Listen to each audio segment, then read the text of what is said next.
NSSS परीक्षेच्या अभूतपूर्व यशानंतर आपण सुरू करतोय इयत्ता 7वी आणि 8वी साठी स्कॉलरशिप परीक्षेची दर्जेदार तयारी. आणि यामध्ये आज आपण जो टॉपिक पाहतोय तो आहे शब्दसंपत्ती आणि त्यातला पहिला महत्वाचा टॉपिक म्हणजे समानार्थी आणि विरुद्धार्थी शब्द. बघा, पहिला प्रश्न तुमच्या स्क्रीनवरती आहे. जो प्रश्न आहे, अनाथ या शब्दाचा समानार्थी शब्द कोणता येईल? गर्व येणार नाही, वन समानार्थी नाहीये, ध्वनी नाहीये. म्हणजे अनाथ काय असतो की ज्याला आई वडील नसतात, म्हणजेच काय, पोरका या प्रश्नाचं उत्तर असेल. पुढचा प्रश्न बघा, अनर्थचं उत्तर काय येणार? अनर्थच्या अपोजिट मध्ये काय येणार? आनंद आहे का? त्याला नाही. त्यानंतर उत्सव आहे का? नाही. उजेड आहे का? नाही. अनर्थ म्हणजे होणे काय? संकट येणे. अपघात या शब्दाचा समानार्थी शब्द आपल्याला विचारलेला आहे. अपघात म्हणजे सरळ सरळ आपल्याला माहिती आहे काय असतं? दुर्घटना असते. आणि याच्यावरती प्रश्न पेपरमध्ये येऊन गेलेला आहे. अभिवादन म्हणजे काय? एखाद्याला आपण नमस्कार करतो त्याला आपण काय म्हणतो? अभिवादन म्हणतो. आणि हे काय असणार आहे? समानार्थी असणार आहे. त्यानंतर अरण्य शब्दाचा समानार्थी शब्द कोणता? अरण्य म्हणजे घर असतं का? शहर असतं का? रस्ता असतो का? नाही. वन. अरण्य म्हणजे वन असतं. पुढचा जो अ वरून महत्वाचा समानार्थी शब्द आहे तो आहे अवघड. आणि अवघडचं तर कोणाला येईल? ज्याला हे अवघड जातं त्याचंच कठीण आहे. त्यामुळं अवघड या शब्दाचा समानार्थी शब्द कोणता असणार आहे? अवघड या शब्दाचा समानार्थी शब्द जो असणार आहे तो आहे कठीण. ठीक आहे, कारण सोपं, सुंदर, मधुर हे त्याच्या अपोजिट मध्ये जाईल आणि ते त्याचं उत्तर येणार नाही. त्यानंतरचा जो आहे अभ्यास. अभ्यास शब्दाचा समानार्थी शब्द कोणता असेल? अभ्यास म्हणजे खेळ, सराव, भ्रम की विराम. अभ्यास म्हणजे आपण म्हणू शकतो सराव. आपला अभ्यास नाही, एखाद्या गोष्टीची प्रॅक्टिस करणे त्याला पण अभ्यास म्हणतात. त्यालाच समानार्थी आहे सराव. त्यानंतरचा जो पुढचा महत्वाचा आहे प्रश्न, अग्नी या शब्दाचा समानार्थी शब्द कोणता? पाणी नाही, वारा नाही, ढग नाही, आग. अग्नी म्हणजेच काय? आग. आई शब्दाचा समानार्थी शब्द कोणता होणार आहे? आईला काय म्हणतो आपण? बहीण म्हणतो, मित्र म्हणतो, कन्या म्हणतो की माता म्हणतो? माता. त्यामुळे याचं उत्तर काय येणार आहे? Option number 2. आई या शब्दाचा समानार्थी आहे माता. आकाश शब्दाचा समानार्थी गगन, भूमी, पाणी की वन? गगन. ओके. त्यानंतर आनंद या शब्दाचा समानार्थी क्रोध, भय, दुःख येणार नाही कारण ते सगळे अपोजिट मध्ये जातात. हर्ष. आनंद म्हणजेच हर्ष समानार्थी असेल. आयुष्य या शब्दाचा समानार्थी कोणता असेल? आयुष्य म्हणजे मरण नाही, रात्र नाही, वेळ नाही. आयुष्य म्हणजे जीवन. आदेश या शब्दाचा समानार्थी शब्द कोणता आहे? आदेश देणे म्हणजे आज्ञा करणे, प्रार्थना करणे, आशा करणे की विनंती करणे. आदेशला आपण म्हणू शकतो याच्यामध्ये एखाद्या व्यक्तीला आज्ञा करणे, कारण विनंती ही रिक्वेस्ट असते, हा आदेश आहे. त्यामुळे याचं उत्तर 2 असणार आहे. उत्सव शब्दाचा समानार्थी शब्द कोणता येणार? उत्सव म्हणजे सण असतो, सरळ सरळ. पुढचा उशीर या शब्दाचा समानार्थी शब्द कोणता येणार? विलंब होणे, वेग होणे, गती होणे की सुरुवात होणे. आपल्याला समानार्थी पाहिजे. उशीर होणे म्हणजे एखाद्याला काय होणे? विलंब होणे, वेळ लागणे. त्यानंतर कष्ट या शब्दाचा समानार्थी शब्द तुम्हाला विचारू शकतात. कष्ट करणे म्हणजेच काय? तर श्रम करणे. ओके. दुःख, सुख, खेळ, आनंद याच्याशी त्याचा काही संबंध नाही. कमळ या शब्दाचा समानार्थी शब्द कोणता आहे? कमळ म्हणजे काय? झाड आहे, पद्म आहे, फळ आहे की पान आहे? झाड नाहीये, फळ पण नाहीये, पान पण नाहीये. याचं उत्तर काय असेल? पद्म. असं तुम्ही इलिमिनेट पण करू शकता. गुन्हा या शब्दाचा समानार्थी शब्द कोणता? गुन्हा म्हणजे अपराध, सद्गुण, यश की मान? अपराध. अपराध म्हणजे गुन्हा. गौरव या शब्दाचा समानार्थी शब्द कोणता होणार? अपमान होणार, सम्मान होणार, भय होणार की दोष होणार? गौरव करणे म्हणजे सम्मान करणे. त्यानंतर पुढचा आहे जग या शब्दाचा समानार्थी शब्द. वन येणार नाही, घर येणार नाही, पाणी येणार नाही. जग म्हणजेच काय? तर विश्व. त्यानंतर मरण या शब्दाचा समानार्थी शब्द कोणता असणार आहे? मरण, जीवन या शब्दाचा. जीवन म्हणजेच आयुष्य, हा रिपीट झालाय. डोंगर या शब्दाचा समानार्थी शब्द कोणता आहे? पर्वत. नदी तर येणार नाही, डोंगर म्हणजे. सरोवर येणार नाही, मैदानही येणार नाही. त्याचं उत्तर काय असेल? करेक्ट, पर्वत. पुढचा महत्वाचा शब्द बघा, ढग या शब्दाचा समानार्थी शब्द कोणता आहे? ढग म्हणजे मेघ असतात, वारा असतात, पाणी असते की आग असते? वारा, आग आणि पाणी इथे येणार नाही. ढग म्हणजेच काय असतात? मेघ असतात. तलाव शब्दाचा समानार्थी शब्द कोणता आहे? तलाव म्हणजे सरोवर. डोंगर म्हणजे तलाव नाही, घर म्हणजे तलाव नाही आणि रस्ता म्हणजे तलाव नाही. दरवाजा या शब्दाचा समानार्थी शब्द कोणता आहे? दरवाजा म्हणजे आपला दार, घराचं. खिडकी नाही येणार, भिंत येणार नाही आणि छप्परही येणार नाही. दौलत या शब्दाचा समानार्थी शब्द काय होणार? दौलत म्हणजे संपत्ती, दौलत म्हणजे दारिद्र्य नाही, कर्ज नाही, दुःख नाही. नमस्कार या शब्दाचा समानार्थी शब्द कोणता असणार आहे? नमस्कार करणे म्हणजे एखाद्याला वंदन करणे. अपमान, भय आणि क्रोध हे याच्यामध्ये येणार नाही. प्रवास शब्दाचा समानार्थी शब्द कोणता असणार आहे? प्रवास करणे म्हणजे शिक्षा करणे का? नाही. खेळ करणे का? नाही. युद्ध करणे? नाही. प्रवास करणे म्हणजेच काय? यात्रा करणे. त्यामुळे याचं उत्तर असणार आहे बी. त्यानंतरचा प्रश्न आहे प्रेम. प्रेम शब्दाचा समानार्थी शब्द कोणता असेल? प्रेम म्हणजे एखाद्याचा द्वेष नाही, एखाद्यासोबत प्रीती हे बरोबर असेल. त्यानंतर क्रोध आणि भय येणार नाही. प्रेम आपल्याला समानार्थी पाहिजे, प्रेम म्हणजेच प्रीती. त्यानंतर पाणी या शब्दाचा समानार्थी शब्द कोणता आहे? पाणी म्हणजे आग होऊ शकतं का? नाही. वारा होऊ शकतो का? नाही. ढग होऊ शकतं का? नाही. तर पाणी म्हणजे काय? जल. तर त्याचं उत्तर असणार आहे ऑप्शन नंबर 2. मित्र या शब्दाचा समानार्थी शब्द कोणता असेल? मित्र म्हणजे शत्रू का? नाही. हे तर विरुद्धार्थी झालं. राजा नाही, नोकर नाही. तर मित्र म्हणजे काय? सखा, सोबती म्हणजे मित्र. त्यानंतर राजा या शब्दाचा समानार्थी शब्द कोणता आहे? राजाला समानार्थी सेवक, त्याचा विरुद्ध आहे नरेश, हे बरोबर आहे. मित्र किंवा शेतकरी हे राजाला समानार्थी नाहीये. तसं तर शेतकरी राजा आहे, पण आपण तिथं तसं वापरू शकत नाही. रात्र या शब्दाचा समानार्थी शब्द आपल्याला विचारलेला आहे. रात्रचा विरुद्धार्थी दिवस येतो. ओके, रात्रच्या विरुद्धार्थी जर विचारलं तर दिवस आहे, तर हे येणार नाही. निशा म्हणजे रात्र होते की संध्या म्हणजे रात्र होते? बऱ्याच विद्यार्थ्यांचं याच्यातच कन्फ्युजन असतं की रात्र म्हणजे काय करायचं, निशा करायचं की संध्या करायचं. त्याचं उत्तर आहे ऑप्शन नंबर 2. म्हणजे रात्र या शब्दाचा जो समानार्थी शब्द आपल्याला माहिती पाहिजे तो आहे निशा. त्यानंतरचा आहे वारा. वारा शब्दाचा समानार्थी शब्द कोणता असेल? पवन म्हणजे वारा. पहिल्याच याच्यामध्ये उत्तर मिळालं. पाणी म्हणजे वारा होऊ शकत नाही, आग माती येणारच नाही. शक्ती या शब्दाचा समानार्थी शब्द कोणता असेल? शक्ती बळ असतं, भीती असते, दुःख असतं की आळस असतं? सगळ्यांनी कमेंट बॉक्स मध्ये सांगा शक्ती या शब्दाचा समानार्थी शब्द कोणता असणार आहे. ओके, सो सगळ्यांनी लक्ष घ्या की शक्ती म्हणजेच काय असतं? बळ असतं. जसं एकीमध्ये बळ असतं तसं शक्ती हे पण बळाशी संबंधित आहे. त्यानंतर सुंदर या शब्दाचा समानार्थी शब्द कोणता असेल? सुंदर म्हणजे सुरेख, जुनं, खराब की कुरूप? सुंदरच्या अपोजिट कुरूप असतं, त्यामुळे हे येणार नाही. जुनं किंवा खराब येणार नाही. तर विरुद्धार्थी ते सगळे होते. आपल्याला समानार्थी पाहिजे. सुंदर या शब्दाचा समानार्थी शब्द असणार आहे सुरेख. सुंदर याचा काय असणार आहे? समानार्थी शब्द सुरेख असणार आहे.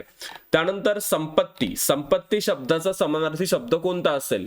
संपत्ती म्हणजे धन, दुःख, कर्ज किंवा भय हेच उत्तर नसणार आहे. त्यानंतर हित या शब्दाचा समानार्थी शब्द सगळ्यांना यायला पाहिजे, कारण हा अतिशय सोपा पार्ट आहे की हित याचं समानार्थी काय असू शकतं? एखाद्याचं कल्याण करणं. हितचं अपोजिट म्हणजे विरुद्धार्थी होणार अहित, त्यामुळे हे याचं उत्तर नाहीये. दोष किंवा भय पण येणार नाही. हित या शब्दाचा समानार्थी शब्द जो आहे तो येणार आहे कल्याण. तो याचं उत्तर आहे ऑप्शन नंबर बी. त्यानंतर हिम्मत या शब्दाचा समानार्थी शब्द आपल्याला विचारलेला आहे. हिम्मत म्हणजेच काय? भीती असतं का? नाही. ते तर विरुद्धार्थी झालं. हिम्मतचं दुःख असू शकतं का? नाही. तेही याच्यात येणार नाही. आळसही येणार नाही. तर हिम्मतचं समानार्थी शब्द कोणता असणार आहे? धैर्य. हिम्मत म्हणजेच काय? एखाद्यामध्ये हिम्मत आहे म्हणजेच काय आहे?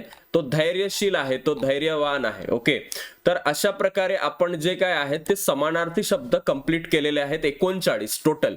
आता आपण पाहणार आहोत विरुद्धार्थी शब्द. याची उत्तर तालिका जर तुम्हाला हवी असेल तर कमेंट बॉक्स मध्ये टाईप कराल उत्तर तालिका आणि तुम्हाला त्याची उत्तर तालिका जी आहे ती पाठवण्यात येईल. आता आपण पाहणार आहोत महत्वाचे विरुद्धार्थी शब्द. ठीक आहे, याच्यातला जो विरुद्धार्थी शब्दाचा गट आहे तो आता आपण कंप्लीट करूया. चला, पहिला जो याच्यामध्ये आहे अमर या शब्दाचा विरुद्धार्थी शब्द आपल्याला विचारलेला आहे. काय असू शकतं अमरच्या विरुद्धार्थी? मृत्यू, जीवन, शाश्वत की अजर? हे खूप सोपं आहे. अमर म्हणजे काय? जो चिरकाल नेहमी जगत असतो. आणि आता अमर कधीच मरू शकत नाही. म्हणजे अमरच्या विरुद्ध डायरेक्ट काय असणार आहे? मृत्यू. कारण अमरच्या समानार्थी जीवन असेल, अमरच्या समानार्थी शाश्वत असेल, अमरच्या समानार्थी अजर असेल, पण अमरच्या विरुद्धार्थी जे असेल ते मृत्यू असेल. त्यामुळे याचं उत्तर आहे ऑप्शन नंबर 1. त्यानंतर अवघड या शब्दाचा विरुद्धार्थी शब्द कोणता? अवघड म्हणजेच कठीण, तर हे तर समानार्थी झालं, जड पण समानार्थी झालं, अडचणीचं पण समानार्थी झालं. अवघडच्या विरुद्धार्थी काय असेल? सोपं असेल. त्यानंतर पुढचा जो महत्वाचा प्रश्न आहे अचल. अचल या शब्दाचा विरुद्धार्थी शब्द कोणता? अचल म्हणजे स्थिर का, चल का, थांबलेले की कठीण. अचल जो चालू शकत नाही म्हणजे बेसिकली थांबलेला, हा त्याचा काय होणार? समानार्थी होणार. त्यानंतर जो चालू शकतो किंवा जो बेसिकली आपण म्हणू शकतो याच्यामध्ये याचा जर आपण कन्फर्म जर असा व्यवस्थित याचं जर उत्तर तुम्हाला परीक्षेत करायचं असेल तर याचं आन्सर की नुसार तुम्हाला उत्तर करायचंय ऑप्शन नंबर 2 म्हणजेच काय तर चल. अचलच्या विरुद्ध आहे चल. त्यानंतर अचूक या शब्दाचा विरुद्धार्थी शब्द कोणता आहे? अचूक म्हणजे बरोबर असतं, म्हणजे ज्या ठिकाणी योग्य दिलंय ते येणार नाही, बरोबर दिलंय ते येणार नाही, सत्य दिलंय ते येणार नाही. अचूक म्हणजे चुकीचं. अचूक म्हणजे काय तर ऍक्च्युली बरोबर, आणि अचूक म्हणजे जर बरोबर असेल तर त्याच्या विरुद्धार्थी काय असेल? अचूकच्या विरुद्धार्थी चुकीचं, कारण अचूक म्हणजे बरोबर असतं. अचूक, ठीक आहे, चूक म्हणजे चूक, आणि जे अचूक आहे म्हणजे जे चुकलेलं नाही, म्हणजेच काय तर बरोबर. तर आता त्याच्या विरुद्धार्थी काय असेल? चुकीचं असेल. पुढचा जो महत्वाचा प्रश्न आहे तो आहे अनुकूल या शब्दाचा विरुद्धार्थी शब्द. आता अनुकूल म्हणजे चांगलं, सोपं किंवा हितकारी असं असतं, पण आपल्याला जर त्याचं विरुद्धार्थी पाहिजे तर त्याच्या विरुद्धार्थी येणार प्रतिकूल. अनुकूलच्या विरुद्धार्थी काय येणार आहे? प्रतिकूल येणार आहे. अनाथ या शब्दाचा विरुद्धार्थी शब्द काय होईल? जो अनाथ आहे म्हणजे जो बेसिकली ज्याला आई वडील नाहीत, त्याला आपण म्हणू शकतो एकटा आहे, दीन आहे, पण ते तर समानार्थी झाले हे तीनही. पण आपल्याला पाहिजे विरुद्धार्थी, तर अनाथच्या विरुद्धार्थी होणार सनाथ. आनंद शब्दाचा विरुद्धार्थी शब्द कोणता? आनंदाला जर आपण विरुद्धार्थी केला तर त्याचं डायरेक्टली येऊ शकतं दुःख, कारण जास्त विचार आपल्याला करायचाच नाही, अपोजिट आहे. आनंद वगैरे शब्द खूप सोपे आहेत. आळशी शब्दाचा विरुद्धार्थी शब्द कोणता? आळशी म्हणजे काही काम करत नाही, बसलेला असतो, सुस्त असतो, थकलेला असतो, शांत असतो. आपल्याला पाहिजे विरुद्धार्थी, तर आळशीच्या विरुद्ध काय येईल? उद्योगी. त्याचं उत्तर असेल ऑप्शन नंबर 2. आवश्यक शब्दाचा विरुद्धार्थी शब्द कोणता असेल? आवश्यक म्हणजे महत्वाचं, आवश्यक म्हणजे गरजेचं, आणि आवश्यक म्हणजे उपयुक्त. हे सगळे झाले त्याचे समानार्थी. आपल्याला विचारलाय विरुद्धार्थी, तर आवश्यक शब्दाचा विरुद्धार्थी शब्द कोणता असेल? अनावश्यक. ओके. आदरणीय शब्दाचा विरुद्धार्थी शब्द कोणता? आदरणीय म्हणजे सन्माननीय, त्याचा आपण मान करतो, पूजनीय, योग्य. पण आदरणीयच्या अपोजिट असेल अनादर, त्याच्या विरुद्धार्थी काय येणार? अनादर.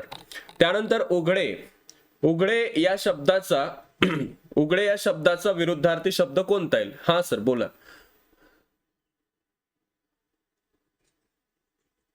हो हो. पण ते लाईव्ह तसंच जायचं ना आधी सारखं? ठीक आहे, ठीक.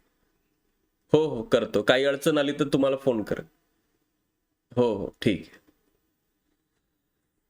उघडे या शब्दाचा विरुद्धार्थी शब्द कोणता आहे? उघडे म्हणजे जे मोकळं असतं, जे आपण म्हणू शकतो खुलं आहे, पण आपल्याला उघडेच्या विरुद्धार्थी पाहिजे तर ते येणार बंद. त्यानंतर उजेड हा शब्द आहे, तर उजेड शब्दाचा विरुद्धार्थी शब्द कोणता? उजेडच्या विरुद्धार्थी जो शब्द असणार आहे तो आहे काळोख, कारण प्रकाश, चमक, तेज हे त्याचे समानार्थी आहे. उच्च शब्दाचा विरुद्धार्थी शब्द काय असेल? उच्च म्हणजे मोठा, आपल्याला त्याच्या विरुद्धार्थी पाहिजे म्हणजे येणार नीच. त्यानंतर उत्साह शब्दाचा विरुद्धार्थी शब्द विचारलेला आहे. उत्साह म्हणजे काय? जोश, आनंद, हर्ष. पण आपल्याला याचा जर विरुद्धार्थी म्हटलं असेल तर उत्साह शब्दाचा विरुद्धार्थी असेल निरुत्साह. कच्चा या शब्दाचा विरुद्धार्थी शब्द कोणता? कच्चा विरुद्ध पक्का. त्यानंतर कडू या शब्दाचा विरुद्धार्थी शब्द कोणता? कडू या शब्दाचा जर विरुद्धार्थी शब्द आपल्याला पाहिजे असेल तर कडू म्हणजे काय? तिखट, आंबट, फिकट. पण आपल्याला कडूच्या विरुद्धार्थी इथं गोड निवडायचंय. त्यानंतर काळा या शब्दाचा विरुद्धार्थी शब्द कोणता?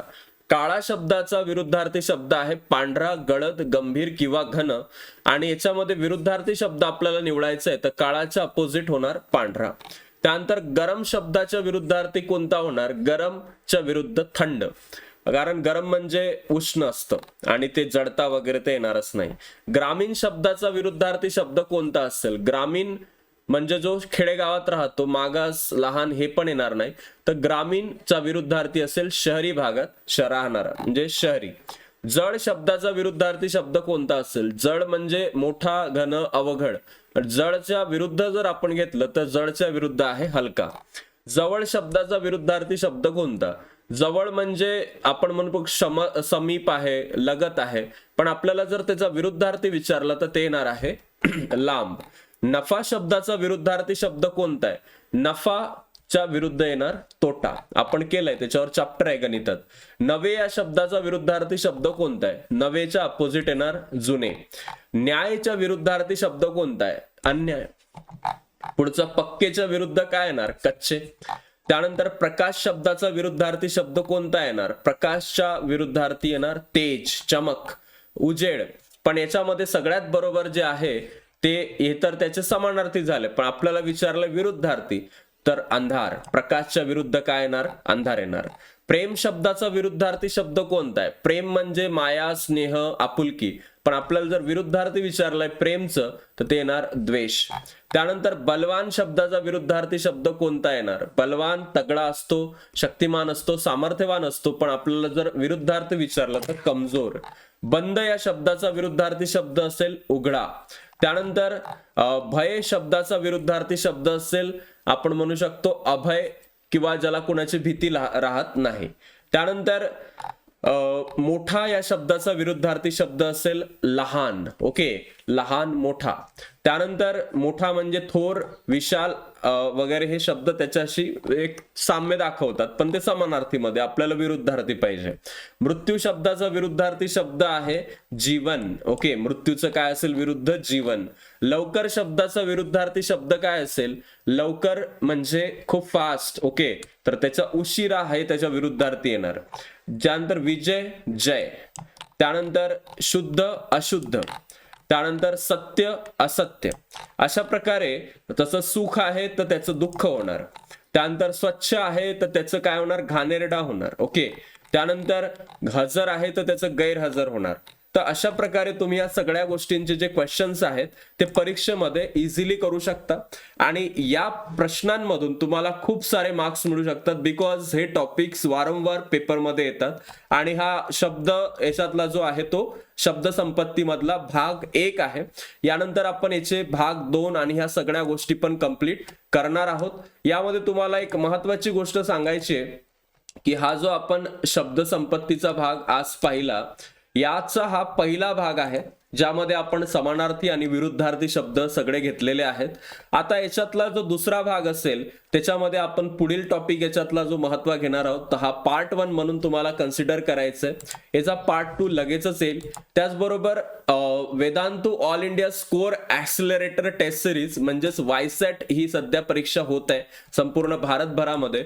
तर ही परीक्षा जर तुम्हाला 4, 11, 18 जानेवारीला द्यायची असेल तर त्याचं रजिस्ट्रेशन सुरू आहे. तुम्ही ही परीक्षा देऊ शकता. सगळे जे तुमच्या आजूबाजूचे जे वेदांतूचे ऑफलाईन सेंटर असतील त्या ठिकाणी तुम्ही रजिस्ट्रेशन केल्यानंतर तुम्हाला जो आहे याचा ईमेलही जो आहे तो प्राप्त होईल आणि त्या माध्यमातून तुम्ही ह्या सगळ्या ज्या गोष्टी आहेत त्या करू शकता.